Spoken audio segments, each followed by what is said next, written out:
Every day of our lives is potentially the day when we are involved in a serious accident. A few of us can't even make it out of the bedroom. Others don't make it down the stairs in one piece.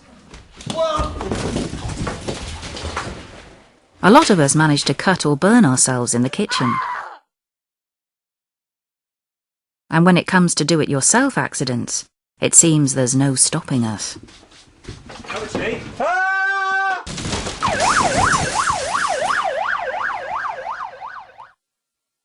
Even if we manage to avoid an accident at home, there's plenty more ways we can kill and injure ourselves and others on the roads. Sadly, many of these will be children.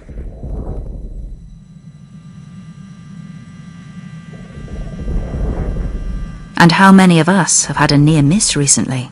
Think. Slow down. And when we get to work, are we any safer? Well, statistically we are, but still far too many of us lose eyes or limbs, fall from height, get hit by moving vehicles, or do stupid things which cost us dearly for the rest of our lives. But why do we risk being killed or severely injured by an accident at work? It's because we make bad decisions, often through rushing or lack of planning, and rely to a large extent on luck.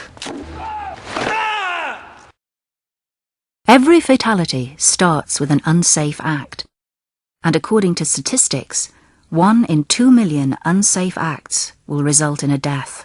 However, on average, there will be approximately 240,000 near misses, 20,000 minor injuries, and 400 reportable serious injuries, leading up to a death. On the other hand, you can be killed on your first day at work, because no one can predict the outcome of an accident. Unsafe behaviour is a form of gambling. On many occasions we win, but when we lose, we can lose big time. We can lose everything. I want to tell you about an accident that had a big impact on my life. In my hometown, a scaffolder called Joe was working on a construction site about 10 metres from the ground when his mobile phone rang. So he stopped what he was doing to answer it.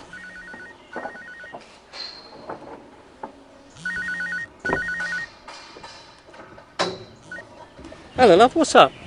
Now this in itself is an unsafe act when working on scaffolding, but as he was loosening the fittings on a guardrail and hadn't yet clipped on his harness, it wasn't the safest place to be taking a call. The head gasket? Oh, you're kidding me. That was Joe's first bad decision. He could have left his phone in his locker or switched it off and looked at his messages during his break, but he didn't. Well, what's it going to cost? He chose to ignore an important safety rule that he had only been reminded about by his supervisor that very morning. Mobile phones. Do not answer your mobile phone while on the scaffold. Move to a safe place of work so you can answer the phone. How much? Well, it wasn't good news on the phone, but it wasn't urgent either. And as he became more agitated, Joe inched nearer to the guardrail, which he had already loosened at one end. Get another quote. But suddenly he saw his supervisor across the site, ended the call and got on with his work. Hang on, I'll have to call you back later. His unsafe act was just one of 2 million unsafe acts where nothing else happened. If only that was true. Fortunately for Joe, or unfortunately as it turned out, his supervisor was called back at the last moment, so Joe carried on talking on his mobile. OK, but I shouldn't be on the mobile up here. What actually happened next was that Joe's mate Darren came along the scaffold and had to squeeze past him. Darren went to lean on the guardrail, but Joe suddenly remembered that he had loosened it. Darren gave Joe a bit of a ticking off and should have reported the incident as a near miss. But they were good mates, and it had never happened before. It was just one of 240,000 near misses that remain just that. Near misses. The type we've all had at some time in our lives. except it didn't quite happen that way. Darren and Joe were good friends. They'd worked together for years, but familiarity can breed complacency. Sorry, mate.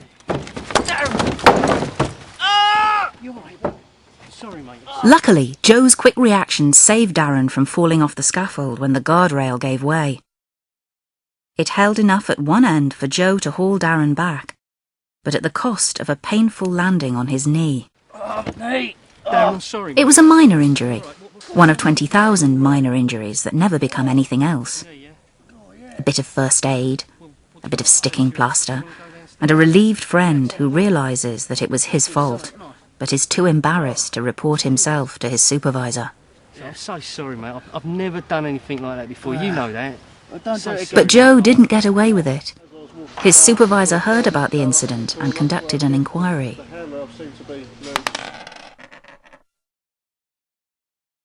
Joe was reprimanded by his supervisor and given a warning that his unsafe act would be held on record and any further breaches of safety would not be tolerated.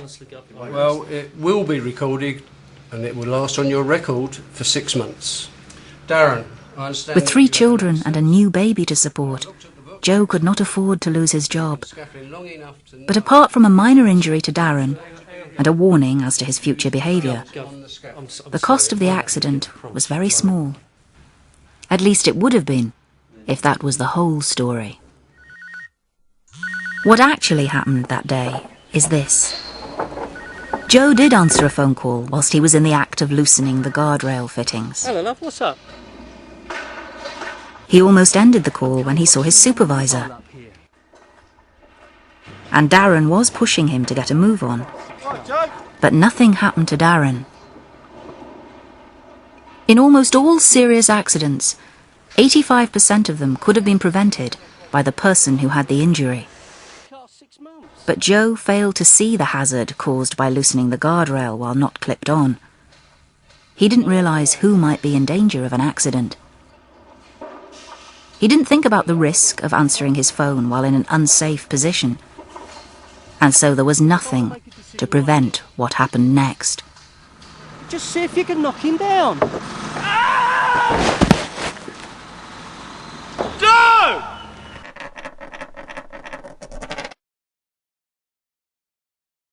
Joe broke both his legs, fractured his pelvis, and suffered a serious spinal injury. But after months in hospital, the doctors managed to put him back together again. He survived an horrific fall, but paid a terrible price. Apart from the injuries which disabled him for life, he lost his income, his freedom, and he couldn't even obtain compensation. In the subsequent legal action for damages, Joe was found to have broken his terms of employment. He had placed himself and others at risk by working in an unsafe manner, despite having been given clear safety instructions which he had signed the very morning of his accident. One bad decision, to talk on his mobile phone whilst working, ruined his life and that of his wife and children, who will have to get by on welfare for the foreseeable future. The medical costs of his accident ran into tens of thousands of pounds, with the mobility costs continually mounting. Had he remained a scaffolder for his entire working life, he could have earned over £1 million. And the cost of Joe's job, and given him a toolbox talk, which included not using a mobile phone whilst working. Yet they were forced to pay out a record amount in compensation. And you want to know why. Everything about Joe's accident happened exactly as I've already described. He loosened the guardrail fitting. He stopped to take a phone call. Hello, love. What's up? Darren tried to hurry him along. He got a bit agitated, I don't want to make a decision right now. and he forgot that he had loosened the guardrail. See if you can knock him down. When he came crashing over the side of the scaffolding, I heard him scream. I looked up, and that was the last thing I ever saw. You see, I was killed instantly when the board Joe was holding sailed beyond the safety fence and struck me on the head. And whatever the cost of Joe's injuries, they are nothing compared to mine. I have children who will grow up without a mother, and a husband who will have to cope without me. I know what you're thinking. I was unlucky enough to be in the wrong place at the wrong time. A few seconds later, and the board would have hit the path. A few seconds earlier, and I would have passed by unharmed. The truth is, the few seconds that killed me were the few seconds it took Joe to answer his phone. That one unsafe action set in motion a roll of the dice that happens with every unsafe act, no matter whether it's at work, in your car, or in your home. Where the dice lands could change your life forever. So it's best not to throw it in the first place.